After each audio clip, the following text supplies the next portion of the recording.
आप देख रहे हैं जी न्यूज 18 खोज सच की। बुलंदशहर में भीम आर्मी बहुजन एकता मिशन के राष्ट्रीय अध्यक्ष मदन पाल गौतम एडवोकेट द्वारा काशीराम स्मृति पर फूलमाला पहनाकर एवं पुष्प अर्पित कर मनाया जन्मदिन। एक दूसरे को मिठाई खिलाकर दी हार्दिक बधाई एवं शुभकामनाएं। मदन पाल गौतम एडवोकेट द्वारा काशीराम के जन्मदिन के उपलक्ष्य पर राष्ट्रीय बहुजन पार्टी की स्थापना का किया ऐलान। दलित समाज पर हो रहे अत्याचार को दूर करने के लिए बनाई पार्टी। विधानसभा चुनाव हेतु सन 2027 में उतरेंगे प्रत्याशी। यूजीसी कानून का किया समर्थन एवं यूजीसी कानून का विरोध करने वालों को सिखाएंगे सबक। दलित समाज के लोगों पर सामान्य जाति के लोगों द्वारा अत्याचार होने से आत्महत्या करने पर हो रहे मजबूर, जिन पर शीघ्र कराई जाएगी कार्यवाही। आपका नाम क्या है और आप किस संगठन से हैं? आपका पूरा पद क्या है? एडवोकेट मदन पाल गौतम, राष्ट्रीय अध्यक्ष भीम वाहिनी बहुजन एकता मिशन। आज ये आपके यहाँ पर ये क्या कार्यक्रम किया जा रहा है, किस उपलक्ष्य में किया जा रहा है, क्या उद्देश्य है? आज मानव काशीराम साहब का जन्मदिन है और मानव काशीराम साहब का जन्मदिन भीम वाहिनी के द्वारा हमने मनाया है। और आज मानव काशीराम साहब के जन्मदिन पर आज हमने एक स्थापना की है राजनीतिक दल की, राष्ट्रीय बहुजन पार्टी।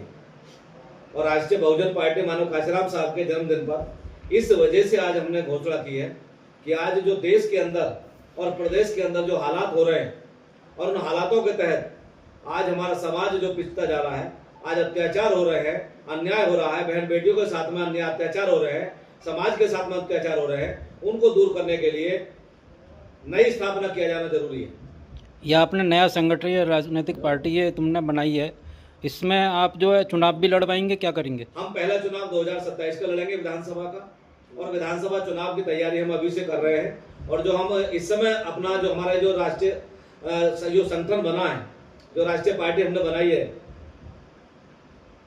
कैडरवेज पार्टी है, और हम 85% समाज को लेकर के चलेंगे। कुछ लोग रक्षा करेंगे और संविधान की रक्षा करने के लिए हमारा संगठन बना था भीम वाहिनी, और आज भीम वाहिनी की तरफ से ही उसी की स्थापना जो हमने समाज को तैयार किया, आज जो समाज तैयार हुआ है, तो हमने आज राजनीतिक पार्टी की स्थापना की है। और हम समाज को जोड़ करके आज देश के और प्रदेश के अंदर इतना मजबूती से पैदा करेंगे, इतना मजबूत तरीके से समाज को तैयार करेंगे कि आने वाले समय में हमारी पार्टी प्रदेश सरकार में उसका भागीदारी हो और केंद्र सरकार में हमारी भागीदारी हो।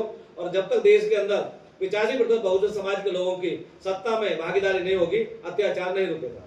ये कुछ लोग यूजीसी कानून का विरोध कर रहे हैं, आपकी पार्टी इसमें क्या काम करेगी? हम यूजीसी कानून का समर्थन कर रहे हैं, भीम वाहिनी ने पहले भी समर्थन किया था। जो लोग यूजीसी कानून का विरोध कर रहे हैं, मैं उनसे कहना चाहता हूं कि अपने बच्चों के दिमाग में परिवर्तन करिए, आप अपने दिमाग में परिवर्तन करिए।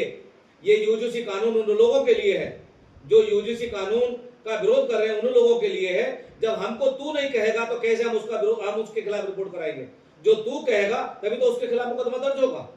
और वो लोग जो आज विरोध कर रहे हैं, अपने दिमागों का परिवर्तन नहीं कर रहे हैं, आज देश के अंदर जो जातिवाद पैदा कर रहे हैं, आज वही लोग पैदा कर रहे हैं जो यूजीसी कानून का विरोध कर रहे हैं। हम इसका कड़ा विरोध करते हैं। पल्लवी ताड़वी जो एमबीबीएस की छात्रा थी महाराष्ट्र के अंदर, उसने आत्महत्या की थी। उसकी सहपाठियां जितनी भी लड़की थी सवर्ण बिरादरी की, वो सब उसके साथ में शोषण करती थी, अत्याचार करती थी, भेदभाव करती थी, छुआछूत करती थी और उसके साथ मारपीट करती थी। उस लड़की ने आत्महत्या कर ली। उससे पहले देखा होगा रोहित वेमुला, उसको कितना इन्होंने प्रताड़ित किया, उसने अपनी आत्महत्या की।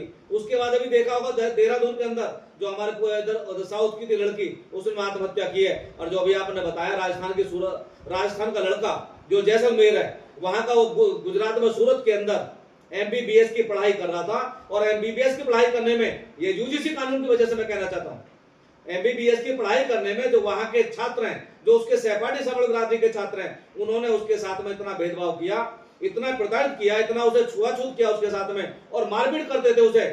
परेशान होकर के पूरा अपना घर, अपना कमरे का सामान बांध करके, लैपटॉप फोन अपने लेकर के, सुसाइड नोट लिख करके वो रेल के आगे कट के मर गया। जो लोग यूजीसी कानून का विरोध कर रहे हैं, कहीं आपने सुना है आज तक कि ब्राह्मण के बेटे को जो दलित समाज के छात्रों ने मारा, उसने आत्महत्या कर ली? कहीं आपने सुना है कि आप बलिया समाज के छात्रों को पढ़ने गए, उनके साथ अत्याचार किया, उन्होंने आत्महत्या कर ली? कहीं नहीं सुना होगा। आपने ये भी नहीं सुना होगा कहीं ठाकुर जाति के लोगों के ऊपर दलित समाज के लोगों ने अत्याचार किया। सबसे ज्यादा दमन का काम करते हैं कौन करते हैं? ये सवर्ण बिरादरी के लोग करते हैं। आज सवर्ण बिरादरी की वजह से, उनके अत्याचारों की वजह से आज यूजीसी कानून लाया गया। और आज यूजीसी कानून का वही लोग विरोध कर रहे हैं जो देश के अंदर जातिवाद पैदा करते हैं। हम यूजीसी कानून का समर्थन कर रहे हैं और भारत सरकार से मांग करते हैं, आरबीपी ये मांग करती है, भीम आईडी ये मांग करती है, यूजीसी कानून को कड़ाई से लागू किया जाए और जो लोग ऐसा, जो छात्र ऐसा करते हैं और जो उनके अभिभावक इनका समर्थन करते हैं, उनके खिलाफ एनएसए की कार्रवाई करके उनको जेल भेजा जाए।